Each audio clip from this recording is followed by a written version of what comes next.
Hello दोस्तों, स्वागत है आप सभी का मेरे यूट्यूब चैनल लक्ष्य बोध के गुरुजी पर। और आज की इस वीडियो में हम आपको बताने वाले हैं कक्षा 10 के भौतिक जीव विज्ञान यानी हमारा जो बायोलॉजी है इसका पहला अध्याय जीव प्रक्रम, जिसमें मैंने आपके लिए 30 एमसीक्यू कराए थे जो कि बोर्ड एग्ज़ाम की दृष्टि से काफ़ी ज़्यादा इम्पॉर्टेंट है। तो आज की इस वीडियो में हम आपको 30 एमसीक्यू और कराएंगे।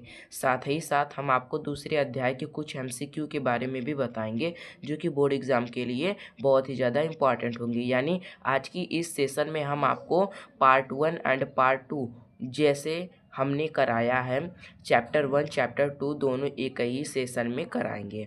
तो आप इस वीडियो को एंड तक देखिएगा, लेकिन उससे पहले यदि आप हमारे इस चैनल पर नए हैं तो वीडियो को लाइक कर दीजिएगा और चैनल को सब्सक्राइब करना मत भूलिएगा। चलिए बिना किसी देर के वीडियो की शुरुआत करते हैं। सबसे पहले हमारा प्रश्न आता है क्या यहाँ पर 31 नंबर प्रश्न है, क्योंकि हमने 30 नंबर प्रश्न पिछली क्लास में कर चुके हैं। यहाँ पर कह रहा है कि पल्मोनरी यानी जिसे फुफ्फुस कहा जाता है, फुफ्फुस सीरा खुलती है या रुधिर लाती है, यानी कहाँ पर लाती है। यदि यहाँ पर यह फुफ्फुस सीरा की बात कर रहा है, जैसा कि हम लोग जानते हैं कि जो सीराएँ होती हैं वह अशुद्ध रक्त को ले जाती हैं, लेकिन जब फुफ्फुस की बात आती है तो वह एक्सेप्शन में होता है, यानी शुद्ध रक्त को लेकर जाता है। यानी शुद्ध रक्त किधर जाएगा, हमारे बाएं आलिंद में, यानी ऑप्शन बी क्या हो जाएगा, बिल्कुल राइट हो जाएगा। अब प्रश्न नंबर 32 आता है और प्रश्न नंबर 32 का क्या कहना है कि फेफड़े से शुद्ध रक्त आता है, यानी फेफड़े से शुद्ध रक्त किस में आता है, बाएं आलिंद में, यानी ऑप्शन ए क्या हो जाएगा, बिल्कुल राइट हो जाएगा। अब हमारे सामने प्रश्न नंबर 33 आता है। इसका क्या कहना है कि शुद्ध रुधिर को शरीर के विभिन्न भागों में ले जाती है। कौन लेके जाता है, तो कौन लेकर जाता है यहाँ पर बच्चों, जो हमारा शुद्ध रुधिर होता है उसको शरीर के विभिन्न अंगों में कौन लेकर जाता है, महाधमनी, यानी ऑप्शन डी क्या हो जाएगा, बिल्कुल राइट हो जाएगा। अब प्रश्न नंबर 34 आता है और प्रश्न नंबर 34 का क्या कहना है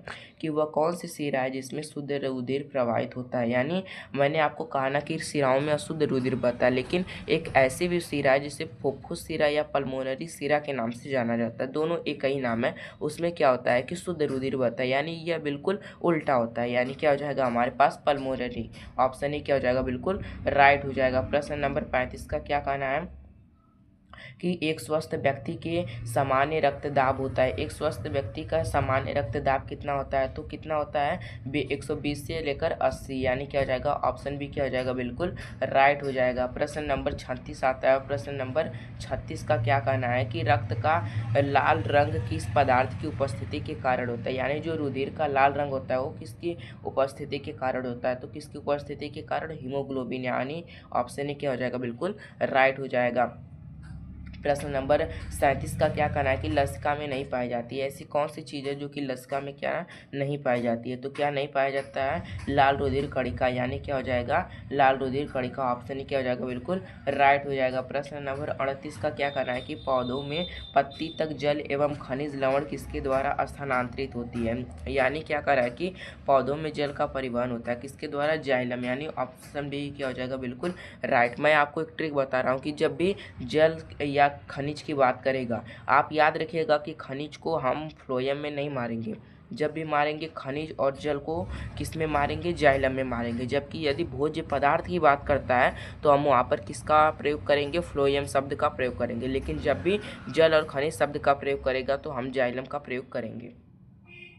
अब प्रश्न नंबर 39 का क्या कहना है कि पादप में जाइलम उत्तरदायी होता है, यानी पादप में जाइलम किसके लिए उत्तरदायी होता है, तो किसके लिए, जल के वहन के लिए, यानी ऑप्शन ए क्या हो जाएगा, बिल्कुल राइट हो जाएगा। अब प्रश्न नंबर हमारे सामने कौन सा आता है 40। प्रश्न नंबर 40 का क्या कहना है यहाँ पर कि फ्लोएम द्वारा भोजन का स्थानांतरण होता है, किसके रूप में होता है, सुक्रोज, यानी ऑप्शन ए क्या हो जाएगा, बिल्कुल राइट हो जाएगा। प्रश्न नंबर यहाँ पर हमारे पास 41 आता है। प्रश्न नंबर 41 का क्या कहना है कि पौधों में भोजन का स्थानांतरण किसके द्वारा होता है, फूड, भोजन को इंग्लिश में क्या कहा जाता है, फूड यानी यफ आ रहा है ना, यफ यानी फ यानी क्या हो जाएगा, फ्लोएम, यानी ऑप्शन बी क्या हो जाएगा, बिल्कुल राइट हो जाएगा। प्रश्न नंबर 34 आ रहा है।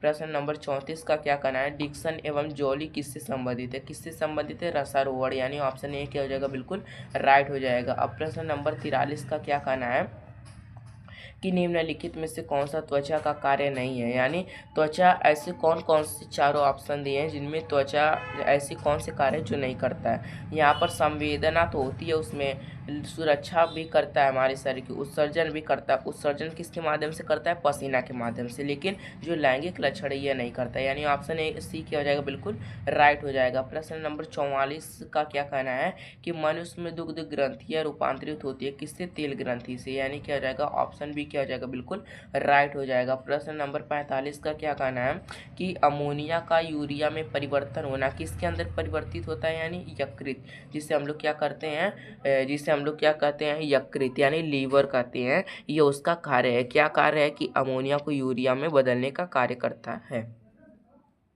यहाँ पर NH3 को क्या करेगा? NH2CO NH2 में कन्वर्ट करेगा। अब प्रश्न नंबर 46 का क्या कहना है कि मनुष्य में वृक्क एक तंत्र है जो किससे संबंधित है? किससे संबंधित है? उत्सर्जन से, यानी ऑप्शन सी क्या हो जाएगा? बिल्कुल राइट हो जाएगा। प्रश्न नंबर 47 का क्या कहना है कि बोमन संपूर्ण भाग किसका है? तो किसका है?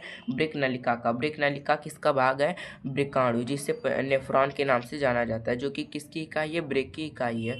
जब लाखों वृक्क मिलते हैं तो वृक्काणु का निर्माण होता है। जब लाखों वृक्काणु मिलते हैं तो किसका निर्माण होता है? वृक्क का निर्माण होता है। यहाँ पर प्रश्न नंबर 48 का क्या कहना है कि गर्मियों के दिनों में किस कारण दोपहर में पौधे मुरझा जाते हैं? वाष्पोत्सर्जन की अधिकता के कारण, यानी ऑप्शन भी क्या हो जाएगा? बिल्कुल राइट हो जाएगा। प्रश्न नंबर 49 का क्या 49 का क्या कहना है कि कोपिका पाई जाती है? कहाँ पर कोपिकाएं पाई जाती हैं? तो यहाँ पर कहाँ पर पाई जाती हैं? फेफड़े में, यानी ऑप्शन भी क्या हो जाएगा? बिल्कुल राइट हो जाएगा। अब वो प्रश्न नंबर 50 का क्या कहना है कि कोशिकीय प्रक्रमों में ऊर्जा मुद्रा किसे कहते हैं? किसे कहते हैं? एटीपी, यानी ऑप्शन भी क्या हो जाएगा? बिल्कुल राइट। एटीपी का फुल नाम क्या होता है? एडिनोसिन ट्राइफॉस्फेट होता है। अब यहाँ पर 51 नंबर प्रश्न का क्या कहना है कि वह प्रक्रियाएं जिसमें जटिल कार्बनिक अणु सरल अणुओं में टूटते हैं तो कौन सी अभिक्रिया होती है? वह अपचयी अभिक्रिया होती है, यानी ऑप्शन भी क्या हो जाएगा? बिल्कुल राइट हो जाएगा। प्रश्न नंबर 52 का क्या कहना है कि चर्मदा या पैलाग्रा रोग निम्नलिखित में से किस विटामिन के कारण होता है? तो किसके कारण होता है? विटामिन B5 के कारण होता है, यानी ऑप्शन भी क्या हो जाएगा? बिल्कुल राइट हो जाएगा। प्रश्न नंबर 53 का क्या कहना है कि केवल न्यूक्लिक अम्ल तथा प्रोटीन्स के बने होते हैं। कौन बने होते हैं? विषाणु बने होते हैं। कौन बने होते हैं? विषाणु। अब प्रश्न नंबर 54 का क्या कहना है कि द्वार कोशिकाएं कहाँ पर पाई जाती है? ये तो आप बचपन से पढ़ते आ रहे होंगे कि जो द्वार कोशिकाएं होती है वो कहाँ पर पाई जाती है? रंध्र के अंदर, यानी ऑप्शन भी क्या हो जाएगा? बिल्कुल राइट हो जाएगा। अब प्रश्न नंबर यहाँ पर हमारे पास कौन सा आता है? 55 का क्या कहना है कि मूत्र निर्माण कहाँ होता है? यानी मूत्र निर्माण कहाँ होता है? तो कहाँ पर होता है? ऑप्शन बी, यानी क्या? ऑप्शन ए, यानी वृक्क में, यानी ऑप्शन ए क्या हो जाएगा? बिल्कुल राइट हो जाएगा। और प्रश्न नंबर 56 का क्या कहना है कि लार में कौन सा एंजाइम पाया जाता है? तो कौन सा पाया जाता है? एमाइलेज पाया जाता है, यानी ऑप्शन बी क्या हो जाएगा? बिल्कुल राइट हो जाएगा। प्रश्न नंबर 57 का क्या कहना है कि प्रकाश संश्लेषण प्रक्रम के दौरान क्या नहीं बनती? यानी जो उत्पाद होते हैं उनमें कौन कौन सी चीज़ें नहीं बनती हैं इन चारों ऑप्शन में से? आप जानते हैं कि यहाँ पर ऑक्सीजन बनता है, जल भी बनता है, ग्लूकोज भी बनता है, लेकिन कार्बन डाइऑक्साइड नहीं बनता है, यानी ऑप्शन भी क्या हो जाएगा? बिल्कुल राइट हो जाएगा। अब प्रश्न नंबर 58 का क्या कहना है कि किण्वन के बारे में निम्नलिखित में से कौन सा ऐसा कथन है जो कि सत्य नहीं है? तो कौन सा हो जाएगा? यह ऑक्सीजन की अनुपस्थिति में होता है, यह तो सही है। यह प्रक्रम सामान्यतः इष्ट में होता है, यह भी सही है। इस क्रिया में पायरुवेट या पायरुविक अम्ल CO2 और एथेनॉल में परिवर्तित होता है, यह भी सही है। यह क्रिया माइटोकॉन्ड्रिया में संपन्न होती है, यह गलत है। क्यों गलत है? क्योंकि माइटोकॉन्ड्रिया की जो क्रिया होती है वह ऑक्सीजन की उपस्थिति में होती है और उसके फलस्वरूप क्या बनते हैं? उसके फलस्वरूप जैसे कि जो चीज़ें होती हैं माइटोकॉन्ड्रिया कोशिका द्रव्य में होता है, तो माइटोकॉन्ड्रिया में संपन्न होती हैं जो कि ऑक्सीजन की उपस्थिति में होता है, जिसके फलस्वरूप कौन कौन सी चीज़ें बनती हैं? इसके फलस्वरूप शायद CO2 H2O और ऊष्मा बनती हैं। यानी ऑप्शन डी क्या हो जाएगा, बिल्कुल राइट हो जाएगा। अब हमारे सामने प्रश्न नंबर 59 आता है। प्रश्न नंबर 59 का क्या कहना है यहाँ पर कि प्रकाश वह प्रक्रम जिसके द्वारा हानिकारक पदार्थों का निष्कासन शरीर से बाहर होता है, यानी क्या होता है, बाहर निकलता है, तो उसे क्या कहते हैं, उत्सर्जन कहते हैं। अब प्रश्न नंबर 60 का क्या कहना है कि प्रकाश संश्लेषण के दौरान निम्न में से कौन सी एक क्रिया नहीं होती है। प्रकाश संश्लेषण के दौरान कौन सी क्रियाएं नहीं होती। क्लोरोफिल द्वारा प्रकाश ऊर्जा को अवशोषित करना, हाँ बिल्कुल राइट है। प्रकाश ऊर्जा को रासायनिक ऊर्जा में परिवर्तित करना, बिल्कुल राइट है। कार्बन डाइऑक्साइड का कार्बोहाइड्रेट में अपचयन, सही है। ग्लूकोज का पायरुविक अम्ल में विखंडन, यानी ऑप्शन डी किया जाएगा, बिल्कुल राइट, क्योंकि ये हमें नहीं दिखने को मिलता है वहाँ पर। प्रश्न नंबर 61 का क्या कहना है कि निम्नलिखित में से कौन सा जोड़ा प्रकाश संश्लेषण की अभिक्रिया में प्रयोग किया जाता है। यानी प्रकाश संश्लेषण की जो क्रियाएं होती हैं वह किसकी उपस्थिति में होती हैं, उसके लिए आवश्यक पदार्थ कौन कौन से होते हैं। तो कार्बन डाइऑक्साइड एवं ऑक्सीजन होता है, नहीं। जल होता है लेकिन ऑक्सीजन नहीं होता है। जल होता है लेकिन कार्बन डाइऑक्साइड भी होता है। तो हमारा ऑप्शन सी क्या हो जाएगा, बिल्कुल राइट हो जाएगा। अब हम दूसरे चैप्टर की तरफ बढ़ते हैं, जिसका कौन सा नाम है बच्चों, जिसका नाम है, हमारे पास कौन सा नाम है उसका, नियंत्रण एवं समन्वय, यानी कंट्रोल एंड कोऑर्डिनेशन हमारे पास चैप्टर आता है। और इसके हम कुछ आपको एमसीक्यू कराएंगे जो कि बोर्ड एग्जाम की दृष्टि से काफ़ी ज़्यादा इंपॉर्टेंट होंगे। तो हमारे सामने इसका भी प्रश्न नंबर 1 आता है कि क्या है, दो तंत्रिका कोशिका के मध्य खाली स्थान को क्या कहते हैं। अब मैं बात करूं तो यह जो क्वेश्चन है मोस्ट इम्पॉर्टेंट है और ये देखिए एनसीईआरटी का सवाल है, 2024 वर्ष में पूछा भी गया है। जितने भी एनसीईआरटी के सवाल है वो कहीं ना कहीं पूछे गए हैं, आपको भले से ना बोर्ड एग्जाम में देखने को मिले लेकिन कम्पिटेटिव एग्जाम में देखने को मिलेंगे, तो आपको इन पर ज़्यादा फोकस करना पड़ेगा। क्या कहेंगे हम लोग, इसके बीच के स्थान को क्या कहेंगे, सिनप्स, जिसे क्या अंतर्ग्रथन कहा जाता है हिंदी में। अब हमारे सामने प्रश्न नंबर 2 आता है। प्रश्न नंबर 2 का क्या कहना है कि मेरुरज्जु से निकलने वाली मेरु तंत्रिकाओं की संख्या कितनी होती है, 21 जोड़े होती है, यानी ऑप्शन बी क्या हो जाएगा, बिल्कुल राइट हो जाएगा। प्रश्न नंबर 3 का क्या कहना है कि मस्तिष्क किसके लिए उत्तरदायी होता है, यानी कौन कौन सी क्रियाएं वे करता है। सोचने के लिए होता है, हृदय स्पंदन के लिए होता है, शरीर का संतुलन, हाँ सही है, यानी ऑप्शन डी क्या हो जाएगा, बिल्कुल राइट हो जाएगा। अब प्रश्न नंबर 4 का क्या कहना है कि उस हार्मोन्स का नाम लिखिए जिसका उपयोग बिना निषेचन के बीज रहित फल प्राप्त करने के लिए किया जाता है। तो कौन सा हो जाएगा, ऑक्सीन हो जाएगा, यानी ऑप्शन सी क्या हो जाएगा, बिल्कुल राइट हो जाएगा। अब प्रश्न नंबर हमारे सामने कौन सा आता है, प्रश्न नंबर 5वां आता है। प्रश्न नंबर 5वां का क्या कहना है कि मादा लिंग हार्मोन कहलाता है, यानी ऐसा कौन सा, जैसे कि यहाँ पर लिंग है जो कि मादा से संबंधित है, तो कौन सा हो जाएगा हमारे पास, एस्ट्रोजन। अब एस्ट्रोजन में मादा को हम लोग क्या कहते हैं, स्त्री कहते हैं। स्त्री में यहाँ पर आपको स दिख रहा है तो यहाँ पर भी स दिख रहा है, इसलिए ऑप्शन सी क्या हो जाएगा, बिल्कुल राइट। मैंने आपको ट्रिक करने का, याद करने का ट्रिक बताया, तो आप लोग इस तरह से भी याद कर सकते हैं। आपको इंसुलिन में कोई कन्फ्यूजन नहीं होगा, लेकिन कन्फ्यूजन होगा तो यहाँ पर एंड्रोजन और एस्ट्रोजन में कन्फ्यूजन होगा, इसलिए मैंने आपको ट्रिक बताया।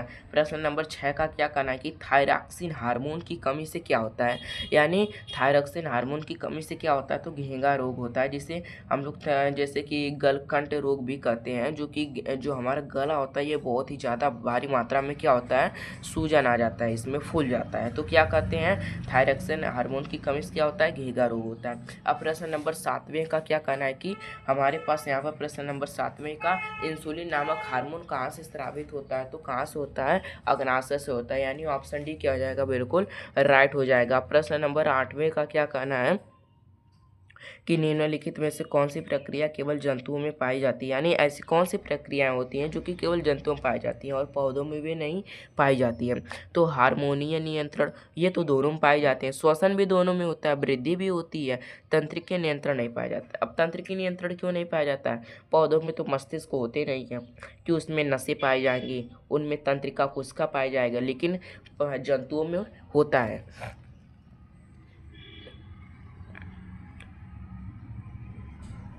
यहाँ पर प्रश्न नंबर 9 का क्या कहना है कि निम्नलिखित में से कौन टेस्टोस्टेरोन हार्मोन का कार्य नहीं है, यानी टेस्टोस्टेरोन हार्मोन का कार्य नहीं है, कौन सा ऐसा कार्य है। यहाँ पर देख रहा है लड़कों में यौवन अवस्था के लक्षण का नियंत्रण, शुक्राणुओं का उत्पादन, हाँ सही है।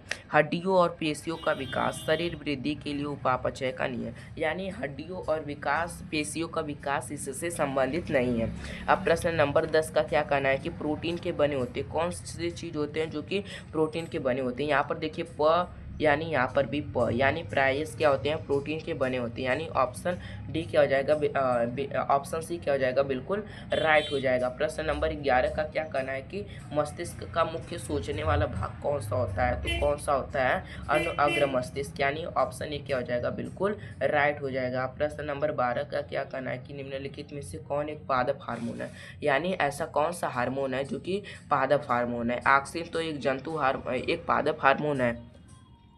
यहाँ पर पादप हार्मोन के बारे में नहीं पूछ रहा है। जिब्रेलिन भी एक पादप हार्मोन है। एस्ट्रोजन पादप हार्मोन नहीं है। ये कौन सा हार्मोन है, मादा हार्मोन है। तो आपको इन पर ध्यान देना होगा।